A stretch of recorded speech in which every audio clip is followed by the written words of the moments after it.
আসসালামু আলাইকুম ভাই জাকির। আমার নাম সানিয়া। আমি ইসলাম ধর্ম গ্রহণ করেছি। এখন প্রশ্ন হলো, আপনি আপনার লেকচারে কোরআনের বিভিন্ন কথা বলেছেন যেগুলো বৈজ্ঞানিকভাবে প্রতিষ্ঠিত। এমন কোনো আয়াতের কথা কি আপনি বলতে পারবেন যেগুলোর ব্যাপারে বিজ্ঞান এখনো নিশ্চিত হতে পারেনি? বোন, আপনি প্রশ্ন করেছেন যে আমি আমার লেকচারে বলেছি সেই বৈজ্ঞানিক কথাগুলো যেগুলো এখন প্রতিষ্ঠিত সত্য। পবিত্র কোরআনের বিভিন্ন আয়াতের কথা, আমি পবিত্র কোরআনের কিছু আয়াতের কথা বলতে পারি যেগুলো বৈজ্ঞানিকভাবে প্রমাণিত নয়। যেমন ধরুন, পবিত্র কোরআনে সূরা শুরার 29 নম্বর আয়াতে উল্লেখ করা হয়েছে, বলা হয়েছে আল্লাহ এই আকাশমণ্ডলী ও পৃথিবী সৃষ্টি করিয়াছেন এবং এই দুয়ের মধ্যে তিনি সকল জীবজন্তু ছড়াইয়া দিয়েছেন। কোরআন বলছে এই পৃথিবীর বাইরেও জীবজন্তু আছে। আল্লাহ জীবজন্তু ছড়িয়ে দিয়েছেন আকাশমণ্ডলী ও পৃথিবীর মাঝে। এমন বৈজ্ঞানিক প্রমাণ নেই, বিজ্ঞানে এটা প্রতিষ্ঠিত নয় যে পৃথিবীর বাইরেও জীবন আছে। কিছুদিন হলো আমরা এখন রকেট পাঠাচ্ছি, বিভিন্ন গ্রহে স্পেসশিপ পাঠাচ্ছি, স্যাটেলাইট রয়েছে ইত্যাদি। আর মাত্র কয়েক মাস আগে খবরের কাগজে এসেছে যে মঙ্গল গ্রহে কিছু জিনিস পাওয়া গেছে যাতে প্রমাণ করা যায় মঙ্গল গ্রহে জীবন থাকতে পারে। আর এই সম্ভবত গত পরশুদিনের টাইমস অব ইন্ডিয়ার খবরটা এসেছিল যে চাঁদে বিজ্ঞানীরা পানি খুঁজে পেয়েছে। হয়তো কোনো ধূমকেতু পড়েছিল, তারপর গর্ত তৈরি হয়েছে আর সেখানে পানি জমে বরফ হয়ে গেছে। তাহলে ভবিষ্যতে গবেষণার জন্য সুবিধা হয়ে গেল। আমাদের পৃথিবী থেকে চাঁদে পানি নিয়ে যাওয়ার দরকার নেই, চাঁদের পানি পাওয়া যাবে আর সেই পানি ব্যবহার করা যাবে, আমাদের তাতে কোনো সমস্যাই হবে না। বিজ্ঞান বলছে যে এই সম্ভাবনাটাই বেশি যে এই পৃথিবীর বাইরে জীবন রয়েছে। তবে যেহেতু কোরআনে আছে আমি সেটা বিশ্বাস করি। হতে পারে 2-1 বছর পরে বিজ্ঞানীরা আবিষ্কার করলো যে পৃথিবীর বাইরে জীবন আছে, হতে পারে 50 বছর পরে। বর্তমানে বিজ্ঞানীরা তারা বিভিন্ন রকম মতবাদ দিয়েছেন যে পৃথিবী কিভাবে ধ্বংস হয়ে যাবে। কোন বিজ্ঞানী এমন বলেছেন যে পাহাড় পর্বত সব ভেঙে পড়বে। কোন বিজ্ঞানী বললেন পৃথিবী ধ্বংসের সময় পাহাড় পর্বত সব মসৃণ হয়ে যাবে। কেউ কেউ বললেন সমুদ্রের পানি ফুলে উঠবে। কেউ কেউ বললেন বিশ্বজগৎ ব্ল্যাক হোলের ভেতর ঢুকে যাবে। অনেক মতবাদ। পবিত্র কোরআনেও কিয়ামতের দিন সম্পর্কে বলা হয়েছে কিভাবে এই পৃথিবী ধ্বংস হবে। তার অনেক কথা বিজ্ঞানের থিওরির সাথে মিলে যায়। থিওরি প্রতিষ্ঠিত সত্য নয়। যেমন ধরুন, পবিত্র কোরআনের সূরা আহকাফের 3 নম্বর আয়াতে উল্লেখ করা হয়েছে আল্লাহ এই আকাশমণ্ডলী ও পৃথিবী সৃষ্টি করেছেন একটি নির্দিষ্ট সময়ের জন্য। অর্থাৎ বলা হচ্ছে সবকিছুই একদিন ধ্বংস হয়ে যাবে। আর কোরআনে একথা অনেকবার বলা হয়েছে।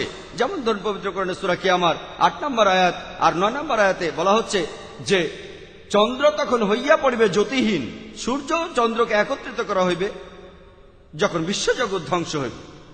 এরপরে সূরা তাকবীরের 1 থেকে 3 নম্বর আয়াত এবং 6 নম্বর আয়াতে উল্লেখ করা হয়েছে যে সূর্য তখন নিষ্প্রভ হইবে, নক্ষত্ররাজি খসিয়া পড়িবে, সমুদ্র তখন স্থিত হইবে, পর্বত সমূহকে চলমান করা হইবে। পবিত্র কোরআনে সূরা ইনফিতারের 1 নম্বর আয়াত থেকে 3 নম্বর আয়াতে বলা হচ্ছে যে আকাশ তখন বিদীর্ণ হইবে, নক্ষত্র খসিয়া পড়িবে, পর্বতমালা ভাঙ্গিয়া পড়িবে। পৃথিবী ধ্বংসের অনেকগুলো নিদর্শনের কথা বলা আছে। পবিত্র কোরআনের আয়াতে এই কথাগুলো বলা হয়েছে। এগুলোকে বিজ্ঞান এখনো প্রমাণ করতে পারেনি। যেমন ধরুন, পবিত্র কোরআনে আরো আছে সূরা আম্বিয়ার 104 নম্বর আয়াতে উল্লেখ করা হয়েছে সেদিন আকাশমণ্ডলীকে গুটাইয়া ফেলিব, যেভাবে গুটানো হয় লিখিত দপ্তর। যেভাবে আমি প্রথম দিনের সূচনা করিয়াছিলাম সেইভাবে পুনরায় সৃষ্টি করিব। তাহলে কোরআন বলছে যে আবার নতুন করে সবকিছু সৃষ্টি হবে পৃথিবী ধ্বংস হওয়ার পর। বিজ্ঞান এর ব্যাপারে কিছু জানে না। কোরআন বলছে পৃথিবীর প্রথম মানুষ হলেন আদম আলাইহিস সালাম। বিজ্ঞান এটা প্রমাণ করতে পারেনি। কোরআন মানুষের আত্মার কথা বলছে। বিজ্ঞান এখনো প্রমাণ করতে পারেনি মানুষের আত্মা আছে। পবিত্র কোরআন এছাড়াও বলছে জিনের কথা, আত্মার কথা, ফেরেশতার কথা। বিজ্ঞান এটা প্রমাণ করতে পারেনি। কোরআনে মৃত্যুর পরে জীবনের কথা আছে, বিজ্ঞানে প্রমাণিত নয়। কোরআন বেহেশত দোজখের কথা বলছে, বিজ্ঞানে প্রমাণিত নয়। কিন্তু আপনারা যদি প্রশ্ন করেন, ভাই জাকির আপনি খুব সুন্দর লেকচার দিলেন, অনেক বৈজ্ঞানিক কথা বললেন, আপনি কি জিনে বিশ্বাস করেন, ফেরেশতায় বিশ্বাস করেন, আত্মায় বিশ্বাস করেন, পরকালের জীবনে বিশ্বাস করেন? এগুলো কি অযৌক্তিক নয়?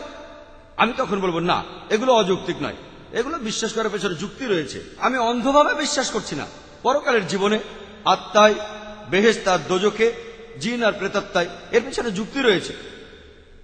আমার যুক্তির ভিত্তি হলো এখানে ধরে নেন যেসব বৈজ্ঞানিক কথা আছে পবিত্র কোরআনে, এই কথাগুলোর মধ্যে আনুমানিকভাবে 80% কথা প্রমাণিত হয়েছে পুরোপুরি সঠিক।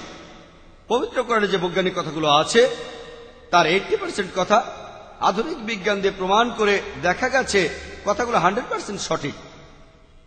বাকি 20% কথা প্রমাণিত হয়নি। কোরআনের কোনো কথার 0.001% মিথ্যে বলে প্রমাণিত হয়নি। যদি একটি আয়াত মিথ্যে বলে প্রমাণিত হয় কোরআন তাহলে আল্লাহ তাআলার বাণী নয়। তাহলে এই 20% কথার সত্যতা সম্পর্কে আমরা অনিশ্চিত, আমরা জানি না। এখানে আমার যুক্তি বলে যদি 80% পুরোপুরি সঠিক হয়ে থাকে আর বাকি 20% এখন অনিশ্চিত হয়ে থাকে, যেগুলোর মধ্যে 0.001% মিথ্যে প্রমাণিত হয়নি, আমরা এখনো জানি না। আমার যুক্তি বলে যখন 80% সঠিক তখন বাকি 20% ইনশাআল্লাহ সঠিক হবে। এটা অন্ধবিশ্বাস নয়, যুক্তি দিয়ে বিশ্বাস।